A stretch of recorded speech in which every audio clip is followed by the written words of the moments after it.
Hello there. This is Larry Podsabinski. Uh, I feel compelled to make a video today, November 17th, 2023.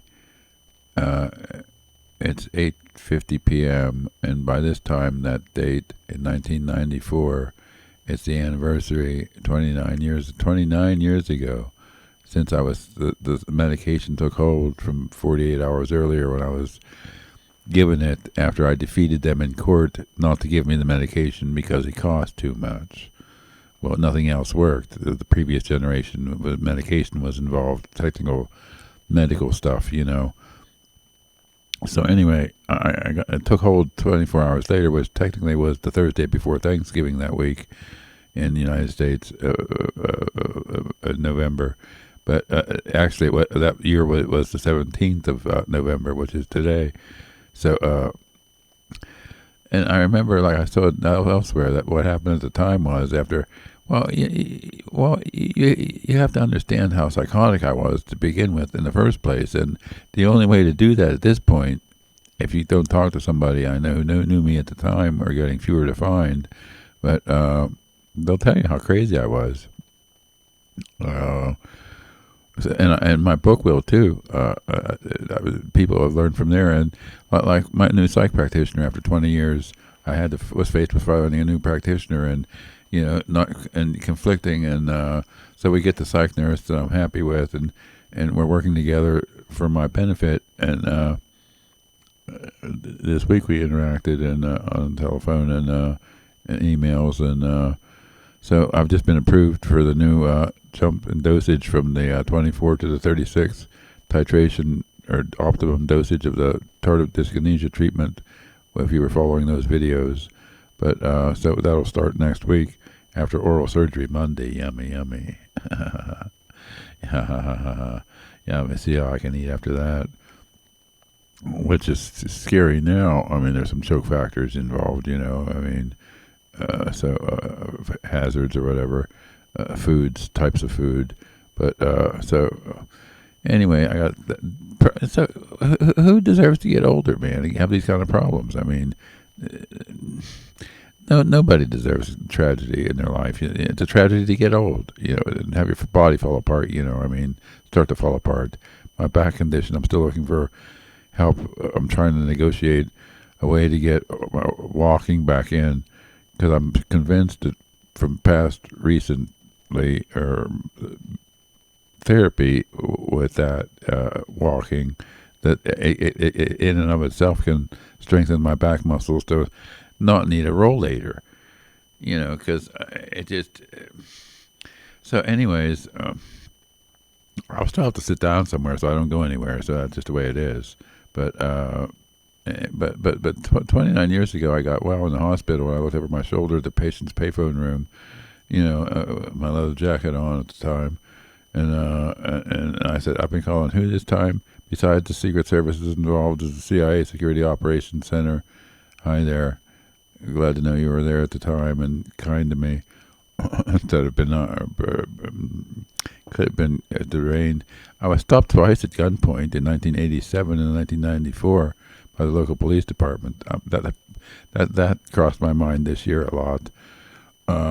Regular, I might say. I mean, but it's not a serious illness that you have to take medication for, which I just did a little while ago, half an hour ago maybe. So you have to. That has to come first, even before a relationship, a significant other. You have to put your medication time of day has to come first. It has to be like a background app running in your mind when you have these kind of illness.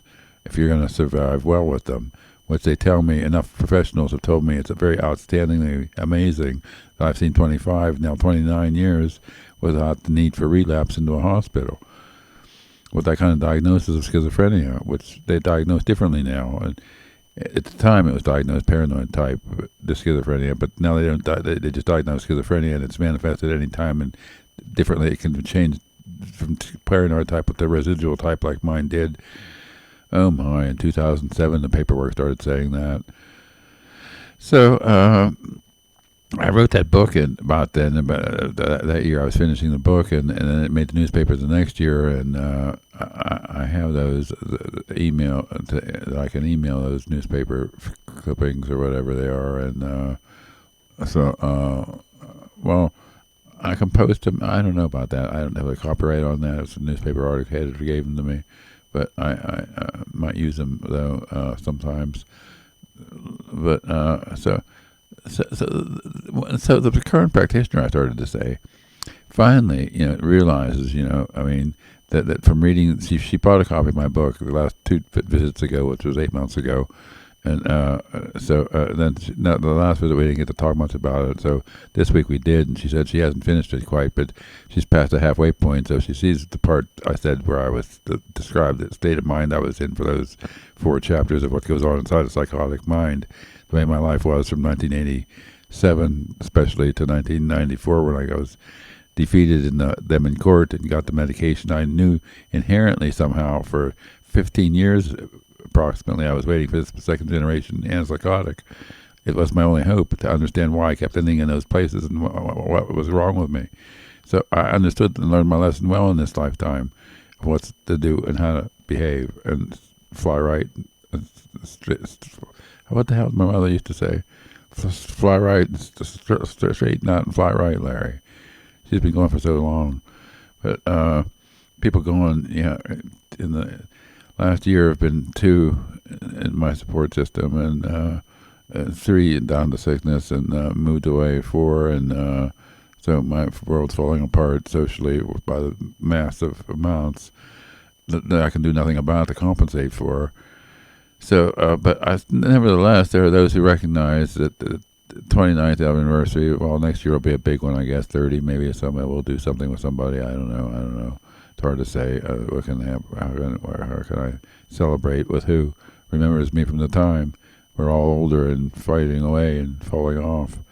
So who deserves to get old, man? I mean, you see old people and you laugh at them when you're young, and say, well, I wouldn't want that old fart or whatever word you might use, but in your life, So, but that doesn't mean anything. I mean, the age factor. I'm watching the time here.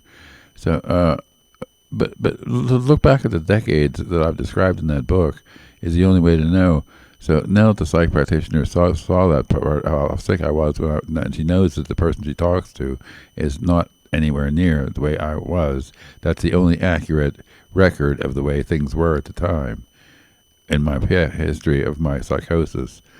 Okay, since onset at age 17 in 1975. So since then I was fed these drugs that to treat that were originally, and the one I did best on was the original one that they discovered for psychosis, the first chemical intervention.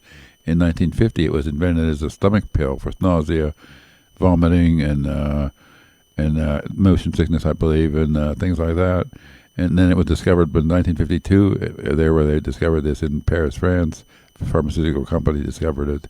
The psychiatrist discovered it worked on psychotic people to calm them down and to make their delusions go away. Our delusions, that we have great delusions when you're like that, I did. It's in my book. What my delusion was. I'd rather not say because I have no connection to it today. And it's free to talk about it. And it's nerve damage from it. Now there's a treatment for it. It was permanent until just a year or 2 ago when the treatment came out for this weird and deciding thing called tardive, meaning late occurring, dyskinesia, meaning involuntary movements in your extremities, like your fingers and your feet and your face, your head, where I throw my hair around on my head. I'm realizing the nerves burn out of your extremities by daily usage of early antipsychotics. And stomach pills and other categories of drugs too. I don't have a full listing of all of that information available to me. So it's just a category of drug. I read one legal article, know someone who said that, in that line of work, they have to watch for that occurring, tardive dyskinesia, in their legal department, for later to be sued for that. Because they don't know it occurs when they invent a drug. It's late showing up. It covers the damage it does until later it shows up if you stop taking it. So that's the thing about that condition that there's now treatment for. That I'm saying is wonderful to have treatment finally in America for this. I don't know where it's come from in the world, but who invented it? I haven't researched it. I'm just very happy to see what it does for me, and makes me feel more normal overall than I've ever felt before with the condition. And the antipsychotics I take are 2, and that seems weird to some doctors. Would never do that, but I would never have you for a doctor either. Just to get off the boat. You're not on my boat. I'm not on your boat, and I'm glad I'm not, because I would never be told, that I need to change my antipsychotics combination that was fine-tuned by a specialist, MD, in psychiatry, after seeing me for like 10 years.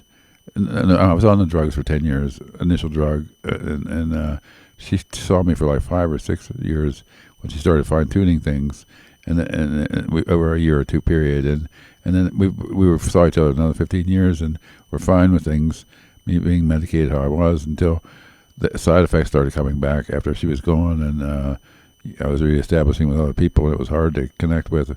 Thank goodness and God above for my friend Debbie, who's with him up there now, who took me to the doctor to verify. I needed a friend to verify my story so outrageously bizarre, man. I need a friend who knows it's all true to verify what I say to a psychiatrist, a new psychiatrist, or they'll think I'm just making things up the way they fucking think. Pardon me there for some people, but you never been to a psychiatrist either, grilled like that. It's very annoying with the way they can be. So I'm happy with my practitioner I have, and we're working on this tardive dyskinesia thing now at this point, and it's the 29th year that I've been restored to sanity. I fought for the wellness, even though I was psychotic, and we're at the 12-minute mark. So what else is important to say? If you're in treatment, stay in treatment. Don't stop taking the drug because you're on, because I say it causes tardive dyskinesia.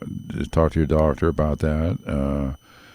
And if you have a diagnosis of schizophrenia and you don't take medication, the way I see it, basically, I pay no attention to what goes on outside these 4 walls, because I can't do nothing about it anyhow. And I don't go out there often either. And so I live alone, estranged, like my psychiatrist wrote in the foreword for my book, In the Grip of Paranoid Schizophrenia, 3rd edition. It's an edition to read, because it's been revised, and the 2 stories in one taken out and made all on the schizophrenia, so it was a complete version in that one. But it's available in Ohio, in the state of Ohio, with your Ohio library card from your own library. That's the best I can give you for free reads, besides what's been bootlegged or whatever all over the place. I've given out free, or people have gotten off me. And the complete story is bizarre, man. It's a cloak and dagger. It's a true cloak and dagger story. I mean, the CIA became involved directly by calling the local police chief, and then me, beginning in 1993 September, until 1996, after I was well in November of 1994, and then they were called 18 months afterwards and told me what they told me that inspired me to write the book then, like I wrote about in the book, and the history of my psychosis since the beginning of my... It's a beautiful read, people tell me, and I agree. It reads, if I read it, I just have other pursuits at this point in time, mainly trying to survive. So have a nice day wherever you are, and thanks for giving me a like on this or whatever. If you think it's cool that I kept myself well by my own merits and actions by taking medication and working with doctors instead of fighting and arguing with them. And that's what I started to say. It's like I came back from insanity, and I see people today getting TV news coverage for things I was locked up for saying. So it's like mass insanity going on now. Everybody's following where I went and I came back from with psychiatric treatment over a 48-year period of time, actually. 48-year period of time. Since I've had this illness diagnosis, so it'll be in a few weeks. December is when I was diagnosed, so it's just a few weeks from now. We'll make it to the 30th anniversary, I guess. Or, I don't know. I can't think in terms of math. Don't bother me about math. I don't do it. Like some people don't do Windows. I don't do math. I don't do math. So we get along fine if we don't do math. Bye now. Have a nice day. Thank you for watching. And if you like it, 30 years basically, almost next year, 29, without being a problem for society like I was, and keeping my own business. And a lot of my music is really cool. I did for 10 years, but I haven't had time for it lately. Now for a year and a half now, but I'm getting set up out before that. So that's what I've been keeping my head buried in deeper thinking things, things like that I do and don't understand at the same time. How's that for a paradox? A paradox. Anyway, bye now. Thank you.